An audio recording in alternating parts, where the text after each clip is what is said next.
Hello friends, मैं हूं Gaurav and you are watching Success Prime. दोस्तों, आज के इस वीडियो में बात करने वाले एसएससी जीडी कांस्टेबल एग्जाम 2022 जो हमारा कंडक्ट हुआ इस साल। तो अपने एग्जाम रिव्यू को लेकर मैं बात करूंगा कि मेरा एक्चुअल में एग्जाम कैसा रहा, और अभी जिनका एग्जाम हो चुका है तो उनके मन में ये डाउट बना होगा कि अब एक्सपेक्टेड कट ऑफ क्या रह सकती है। ठीक है, और जिनका एग्जाम अभी नहीं हुआ है, आपको पता है लगभग 1-1.5 महीने भी एग्जाम चलना है, तो जिनका एग्जाम आने वाली शिफ्टों में उनको किन किन चीज़ों का ध्यान रखना है। ठीक है, तो बहुत ही इंपॉर्टेंट वीडियो आपके लिए ये साबित होने वाली है। तो आपसे रिक्वेस्ट है कि वीडियो में एंड तक जरूर बने रहना, और इसी तरीके की अगर वीडियो अच्छी लगी तो इसे लाइक जरूर करना, चैनल को सब्सक्राइब कर लेना, ताकि इसी तरीके की जो अपडेट है वो सबसे पहले आप तक पहुंचते रहे। ठीक है, और ये जो एग्जाम रिव्यू मैं आपको दूंगा, एग्जाम रिव्यू तो आपको बहुत जगह मिल जाएंगे। ठीक है, यूट्यूब पे भरे पड़े हैं, लेकिन मैं आपसे यही रिक्वेस्ट करूंगा कि उनमें आप टाइम वेस्ट अपना मत करिए, क्योंकि 50 रिव्यू देखोगे तो आपको अंदर से खुद ही जो एक पॉजिटिव एनर्जी है वो आपकी कहीं ना कहीं डाउन होगी। क्योंकि कोई कह देगा कि एग्जाम बहुत हलवा आ रहा है तो आप ऐसे ही पहुंच जाओगे, कुछ कह दें कि बहुत टफ आ रहा है। तो जो एक्चुअल में रियलिटी क्या है, रियलिटी एक्चुअल में वही बता पाएगा जो खुद एग्जाम में बैठा है। ठीक है, तो आप दूसरों के वीडियोस देख देख के, ये एग्जाम रिव्यू देख के, ये सब फर्जी चीजें होती हैं। जो एस्पिरेंट खुद एग्जाम दे के आया, खुद का एक्सपीरियंस जो होगा वही रियलिटी आपको बताएगा कि एक्चुअल में क्या लेवल आ रहा है, क्या टाइमिंग की दिक्कत आ रही है, कैसे कैसे सेक्शन आ रहे हैं। ठीक है, उनका क्या क्या लेवल है, कौन कौन से टॉपिक इंपॉर्टेंट है, वो सब मैं कंप्लीट बात करूंगा यहाँ पे। ठीक है, तो रिक्वेस्ट है कि वीडियो में जरूर एंड तक बने रहना, चैनल को जरूर सब्सक्राइब कर लेना अगर वीडियो अच्छी लगी। तो देखिए, अब बात करते हैं अपने एग्जाम को, मैं बात करता हूँ। ठीक है, देखिए मेरा जो एग्जाम था वो 10 जनवरी की 3rd शिफ्ट में पड़ा था। ठीक है, और सेक्टर 62 नोएडा में एग्जाम था। अब जब सिंपली पहली चीज तो ये आप ध्यान रखो कि टाइम से आपको पहुंचना है, ठंड का टाइम है। ठीक है, तो ये ना हो कि आप टाइमिंग की वजह से बाहर हो जाओ, तो अपना टाइम से पहुंच जाओ, और आधार कार्ड और एक फोटो और अपना जो एडमिट कार्ड है और कोविड, ये 4 चीजें जरूर लेके जाएं। टाइम से अपनी एंट्री लिया, उसके बाद में एंटर हुआ, और जब हमारा एग्जाम स्टार्ट होता है तो आपको पता है कि 1 घंटे का टाइम है, तो टाइमिंग का भी इस बार बहुत बड़ा खेल रहेगा, इस चीज का ध्यान रखना आप। जब एग्जाम स्टार्ट होगा, बाकी सारा प्रोसेस आपको पता ही होगा कि अटेंडेंस वगैरह होती है, सब कुछ होता है, वो सारी प्रक्रिया हो गई, देन फाइनली हमारा एग्जाम स्टार्ट हुआ। एग्जाम की अगर मैं बात करूं, तो जो मैंने एग्जाम दिया ओवरऑल, तो ओवरऑल अगर मैं लेवल की बात करूं तो लेवल जो है इसका मॉडरेट आ रहा है, ना बहुत हार्ड पेपर दिया जा रहा है, ना बहुत आसान दिया जा रहा है, मतलब एसएससी ने बैलेंस रखा है कहीं ना कहीं। ठीक है, अगर मैं बात करूं कि मैंने कितने अटेम्प्ट किए, तो मैंने 60 क्वेश्चन अटेम्प्ट किए हैं। ठीक है, एक्यूरेसी मेरे अनुसार जो है, जहां तक वो 99% एक्यूरेसी होनी चाहिए। ठीक है, बाकी तो 100% श्योर इसलिए नहीं होते कोई भी, क्योंकि हमें लगता है कि हमने कोई क्वेश्चन कर दिया, कई बार हम आते हुए क्वेश्चन भी जल्दबाजी में गलत कर देते हैं। तो 99 या 95% तक भी एक्यूरेसी अगर ठीक है तो भी बहुत है, इतना मेरे हिसाब से इतना अच्छा स्कोर रहेगा। ठीक है, क्योंकि अभी अलग अलग शिफ्टों में पेपर है, तो अभी नॉर्मलाइजेशन भी होता है, एक्यूरेसी अगर आपकी अच्छी है।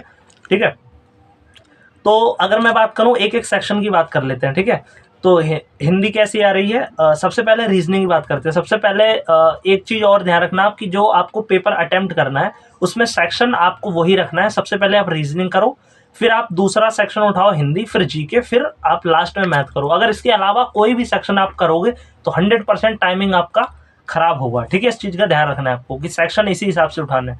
टाइमिंग कितना देना है, तो ध्यान रखिए मैक्सिमम रीजनिंग में 20 मिनट आपको देना है, 20 मिनट से ज्यादा नहीं। और बचा आपका हिंदी और जीके, इनको आपको 10 मिनट में कोशिश करना है खत्म करने की, यानी 30 मिनट में आपको कोशिश करना है रीजनिंग, हिंदी और जीके खत्म हो जाए।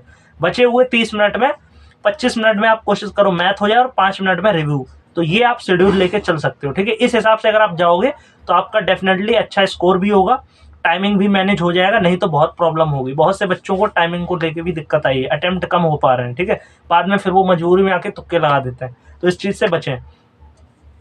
और सबसे इंपॉर्टेंट चीज है, स्पीड आपको बना के रखनी है। ठीक है, पेपर में टाइम इस बार कम है, क्वेश्चन के हिसाब से देखें, क्वेश्चन लेंथी दिए जा रहे हैं, कैलकुलेटिव दिए जा रहे हैं। दूसरा, एक्यूरेसी का आपको ध्यान रखना है, जोश जोश में आके बहुत ज्यादा तुक्के नहीं लगा देने हैं, जीके और हिंदी में खासकर। हिंदी में कोई अगर पर्यायवाची या विलोम कभी नहीं पढ़ा है तो उस पर तुक्के मत लगाओ। ठीक है, इसी तरीके से जीके में जो क्वेश्चन 3 में भी डाउट है तो भी उस पर नहीं लगाना है। ठीक है, जो 99% श्योरिटी है उसी पर लगाओ।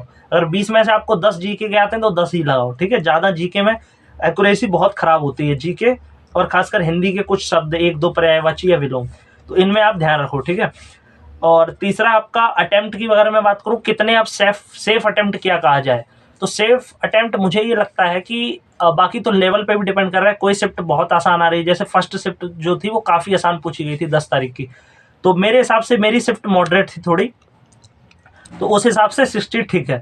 लेकिन अगर मैं एक एवरेज अटेम्प्ट बताऊं तो मेरे हिसाब से 60 प्लस अटेम्प्ट एक काफ़ी अच्छा अटेम्प्ट है। 60 प्लस अगर आपने किया, 60 से 65 या 66 के बीच में, ठीक है, मतलब 60 से 65 के बीच में एक अच्छा स्कोर है, अटेम्प्ट करने लायक है क्वेश्चन। मैक्सिमम आप 67-68 तक भी पहुंच सकते हो, लेकिन इससे ज़्यादा कर रहे हो तो कहीं ना कहीं आप तुक्के की तरफ बढ़ रहे हो, ठीक है। जीके इतनी भी हलवा नहीं है, ठीक है। तो इस हिसाब से अगर देखें तो 65 से 66, बाकी बहुत ईजी शिफ्ट है तो 70 तक आप पहुंच सकते हो। बाकी एवरेज जो है सभी शिफ्टें जो है 60 से 65 के बीच में अच्छा अटेम्प्ट माना जाएगा, ठीक है।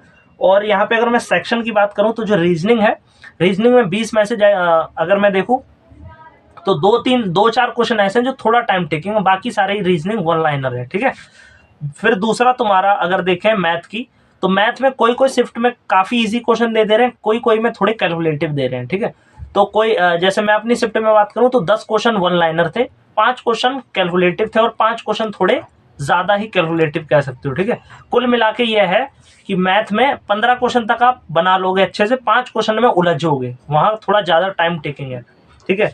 तो इस चीज़ का ध्यान रखो कि मैथ जो है उसके क्वेश्चन तो डायरेक्ट आ रहे हैं, लेकिन बस फॉर्मूला बेस्ड आ रहे हैं, मेंसुरेशन के भी फॉर्मूला बेस्ड आ रहे हैं, सारे पढ़े हुए क्वेश्चन, पढ़े हुए टाइप ही, लेकिन क्वेश्चन ऐसे दे रहा है जहाँ टाइम आपको लगे, ठीक है। कोई भी वैल्यू ऐसी नहीं देगा जो डायरेक्ट कट जाए, पॉइंट में आपको निकालना पड़ेगा, और पॉइंट में भी 4-4 ऑप्शन जो है वो कॉमन दे देगा। तो इस चीज़ का ध्यान रखो, ठीक है। अपनी स्पीड पे काम करो कि मॉक लगा लगा के सेक्शनल मैथ के मॉक दे सकते हो आप, फुल मॉक दे सकते हो, जिससे आपकी मैथ और रीजनिंग में टाइमिंग की स्पीड बढ़ जाए, उससे बहुत आपको फायदा मिलेगा, ठीक है। फिर तुम्हारा हिंदी में अगर आपको पढ़ना है तो थोड़ा सा पर्यायवाची शब्द, विलोम शब्द, अनेकार्थी, अनेक शब्दों के लिए एक शब्द, ये पढ़ सकते हो आप। पर्यायवाची विलोम, क्योंकि ये कुछ नहीं पता कहाँ से पूछ ले, लेकिन ऐसे ही पूछ रहा है जो कहीं ना कहीं पढ़े हुए हैं, बहुत अजीब सी चीज़ें नहीं पूछेगा, जो पढ़ी हुई हैं। तो पर्यायवाची विलोम, ये वोकैब वाला जो सेक्शन है ये थोड़ा सा अगर आपका वीक है तो इसे अच्छे से पढ़ लो।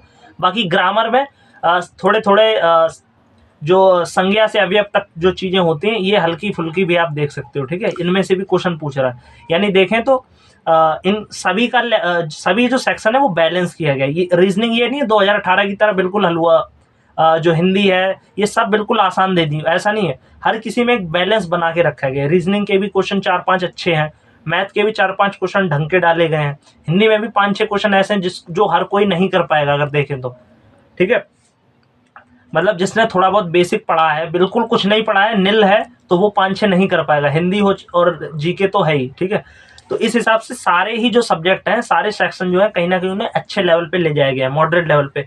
इससे हम ये भी आइडिया लगा सकते हैं कि एक्सपेक्टेड जो कट ऑफ है हमारी वो भी बैलेंस रहेगी, ना बहुत ज़्यादा कम जाएगी ना बहुत हाई जाएगी, ठीक है। बाकी एक्सपेक्टेड कट ऑफ क्या जा सकती है, इस पर मैं एक डीप एनालाइज 1-2 दिन में वीडियो आपको अलग से बना दूंगा, नहीं तो वीडियो बहुत लंबी हो जाएगी। उसमें मैं डिटेल से आपको बता दूंगा कि अलग अलग कैटेगरी के हिसाब से इस साल वैकेंसी क्या कितनी है, लेवल क्या है, और कई सारे फैक्टर आपको बताऊंगा। उस बेस पे अपनी कट ऑफ एक एनालाइज के बाद लाऊंगा। तो वीडियो को, चैनल को सब्सक्राइब कर लेना ताकि वो उस वीडियो की नोटिफिकेशन आप तक पहुँच जाए, ठीक है। तो उसके लिए अलग एक वीडियो बना दी जाएगी। बाकी जिनका अभी एग्जाम है उनके लिए कुछ इंपॉर्टेंट चीज़ें बता देता हूँ। ये सारी चीज़ें मैंने बता दिया रिव्यू का, ठीक है। अब कुल मिला के अगर देखें तो आपका अगर अभी एग्जाम आने वाला है तो आप क्या पढ़ सकते हो, ये भी इंपॉर्टेंट चीज़ है। तो सबसे पहली चीज़, आपको बहुत ज़्यादा रिव्यू नहीं देखना है, ठीक है। दूसरी चीज़ आप क्या कर सकते हो कि ज़्यादा प्रीवियस ईयर मत लगाओ, मॉक की प्रैक्टिस ज़्यादा से ज़्यादा कर सकते हो। अगर आपकी तैयारी ठीक ठाक है तो ज़्यादा से ज़्यादा आप मॉक दो, फुल मॉक टेस्ट लगा सकते हो, सेक्शनल मैथ और रीजनिंग के लगा सकते हो। हाँ तो फ्रेंड, जिसका अभी एग्जाम आने वाली शिफ्टों में है उनके लिए 2 चीज़ें हैं, ठीक है। अगर तो आपकी तैयारी अच्छी है तो आप ज़्यादा से ज़्यादा मॉक टेस्ट दे सकते हो, ठीक है, जिसमें आप मैथ और रीजनिंग इन सभी के सेक्शनल मॉक ज़्यादा से ज़्यादा दो ताकि आपकी स्पीड अच्छी हो। और फुल मॉक टेस्ट भी दे सकते हो जो टेक्स्ट बुक के हैं, वो भी काफ़ी रेलिवेंट क्वेश्चन डाले गए थे उसमें, मैंने दिए थे। तो अच्छे मॉक टेस्ट उसमें भी अच्छे मैथ और रीजनिंग के क्वेश्चन है, कुछ कुछ उसी लेवल की चीज़ें पूछी जा रही हैं। तो मॉक आपके लिए बहुत फायदेमंद होंगे अगर आपकी तैयारी अच्छी है। तो फुल मॉक और सेक्शनल मॉक ज़्यादा से ज़्यादा दे सकते हो आप अभी बचे हुए टाइम में। दूसरा, आपके जो भी वीक टॉपिक जैसे रीजनिंग में 1-2 अगर सिटिंग अरेंजमेंट या फिर एनालॉजी या सीरीज में दिक्कत है उनकी प्रैक्टिस कर सकते हो। मैथ में कुछ गिने चुने टॉपिक्स हैं, इन्हीं से क्वेश्चन ज़्यादा रिपीट हो रहे हैं, जैसे CI/SI है, प्रॉफिट लॉस है, परसेंटेज है, ठीक है, रेशो है। तो ये 4-5 जो चैप्टर है ना, इन्हीं को बहुत अच्छे से प्रैक्टिस कर लो। ऐसा नहीं है कि सारे मैथ के टॉपिक्स कवर करने हैं आपको, नहीं, जो बचे हुए टाइम में ये 4-5 जो मेजर हैं, CI/SI है, प्रॉफिट लॉस है, परसेंटेज है, रेशो है, ये 4-5 जो सेक्शन चैप्टर हैं इनको आप बहुत अच्छे से, क्योंकि इनके 2-2 3-3 क्वेश्चन आ रहे हैं, 10-12 क्वेश्चन तो इन्हीं के हैं। तो इन्हीं जो मेजर चैप्टर हैं आपके, एवरेज हो गया, इन्हीं सबको आप बहुत अच्छे से, इनमें जो आपका थोड़ा वीक है इन्हीं की अच्छे से आप प्रैक्टिस कर लो। रीजनिंग में 2-4 टॉपिक जो आपके वीक है उनके अच्छे से प्रैक्टिस कर लो। और हिंदी में 1-2 पर्याय विलोम अगर आपका वीक है उसको थोड़ा पढ़ लो लूसेंट की हिंदी में, या फिर कोई प्रैक्टिस सेट देख सकते हो। और जीके में कुछ टॉपिक जो इंपॉर्टेंट हैं, ठीक है। जीके में अगर मैं बात करूं कैसा क्या है, तो जीके में देखिए सबसे इंपॉर्टेंट ये है कि जीके में ठीक ठाक इस बार जीके आ रही है, ठीक है। मतलब ऐसा नहीं है बहुत टफ दे रही हो, जैसे अब तक जीके कैसी आ रही थी कि कुछ भी आइडिया नहीं कहाँ से बन रहा है। अब तक चीज़ें क्लियर है। जैसे कि जीके का अगर मैं बताऊं तो जीके के जितने भी टॉपिक्स हैं ये मैं अलग से एक सेपरेट वीडियो बना दूंगा, जिसमें मैं आपको डिटेल से बता दूंगा कि जीके जो है किस लेवल की आई है। उसमें geography, economy, polity, history, science, current, static, इनके कौन कौन से टॉपिक आ रहे हैं, क्या क्या पूछा जा रहा है, उस पर सेपरेट वीडियो एक डाल दूंगा, क्योंकि उसमें कई सारे टॉपिक्स हैं। तो उनकी मैं लिस्ट आपको पकड़ा दूंगा कि ये लिस्ट है, इनको आप अच्छे से तैयार कर लो तो भी आप बहुत अच्छा स्कोर 10-12 तक कर सकते हो, ठीक है। और मैं खुद 10 क्वेश्चन एक्यूरेट करके आया हूँ, ठीक है। तो उस बेस पे अगर हम देखें तो चीज़ें बन सकती हैं, ठीक है। और जीके अगर आप सिलेक्टेड पढ़ लो जो इंपॉर्टेंट है तो वही काम की होती है, ठीक है। तो उसके लिए मैं टॉप स्कोरिंग टॉपिक की वीडियो बना दूंगा, उसको आप देख लेना और उनको अच्छे से कवर कर लेना, ठीक है। तो ये मैंने अभी के लिए आपको बता दिया। हिंदी का आप थोड़ी वोकैब अच्छे से कर लो, मैथ के 2-4 टॉपिक्स हैं इनकी अच्छे से प्रैक्टिस कर लो जिनके नाम मैंने बताए, रीजनिंग के सिटिंग अरेंजमेंट या रैंकिंग या सीरीज थोड़ी प्रैक्टिस कर लो, और जीके के जो टॉप स्कोरिंग की वीडियो आएगी तो उसके लिए चैनल को सब्सक्राइब कर लो, ठीक है, ताकि वो आप तक पहुंच जाए, ठीक है। और इसके अलावा अगर वीडियो, हाँ तो क्या था, तो फ्रेंड्स अगर आपको ये वीडियो अच्छी लगी तो वीडियो को लाइक जरूर करना, ठीक है। अपने दोस्तों तक ज़्यादा से ज़्यादा इस वीडियो को शेयर करना, ठीक है। चैनल को सब्सक्राइब कर लेना ताकि सारी अपडेट आपको मिलती रहे। कमेंट जरूर करना अगर आपका कोई क्वेरी डाउट है, ठीक है, उसका भी मैं सोल्यूशन, उसका समाधान कमेंट में जरूर करूंगा, ठीक है। तब तक जय हिंद, जय भारत।